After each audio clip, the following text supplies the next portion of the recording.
employees share their ideas without becoming isolated at work?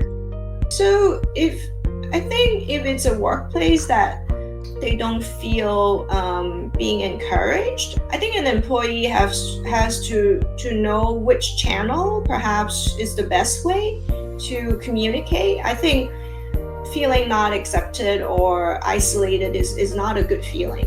So first, maybe you have to think about if this is the right place for them to grow and develop. I'm hoping that, it's something that they can speak to their direct supervisor, perhaps give some feedback to find a way, safe environment where they can share the idea. I think there's also different time to do that.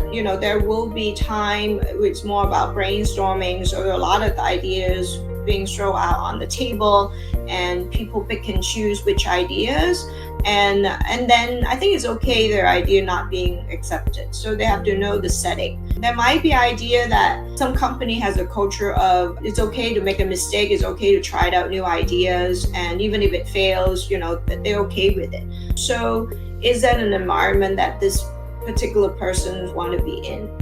So in that environment, they will not feel not being accepted or feeling certainly not isolated. So there are places that encourage really all sorts of ideas. There are places that they don't, and then the employee have to know that if that's the right place for them. Yeah, thank you for your answer. So, for introverts or those who lacking confidence, what practical steps can they take to start practicing this skill?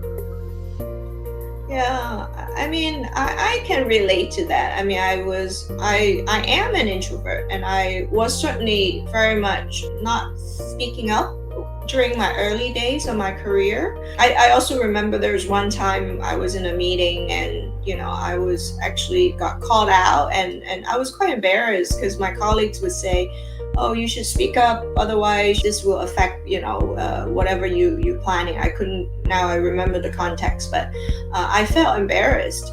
So I think for introverted employee, I mean, maybe more reframing, speaking up for themselves. It's about creating that visibility, or again, you have to ask yourself, do you want yourself to shape your narratives, tell your own story, or do you want to leave the opportunity for others to do that? Because if you're not speaking up for yourself, you're letting others to tell your story.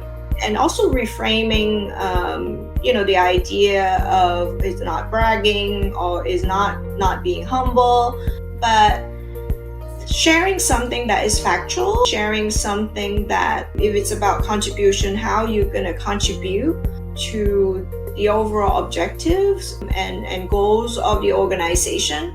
I think thinking along those lines would really help. So, when was the first time you public speaking? So I mentioned that I am an introvert. I started in hospitality, and then I was working a lot of customer service role. I was, working in the restaurant, working in the front desk. But after I graduated, I went into sales and marketing. So doing sales, I have to speak to all sorts of people, strangers, and at first it was very scary, networking and present. Certainly we have to, in front of a client, present. I don't remember the first time, but I just remember I have to do a lot of speaking. I have to do a lot of presentation. And it took a while. It's learning the skills, practicing, shadowing people, getting a mentor, shadow people that is very high on persuasion. They do a really good job, and you kind of learn from that. You remember the phrases that they speak, how they communicate verbally and on written, format. I think all of that helps.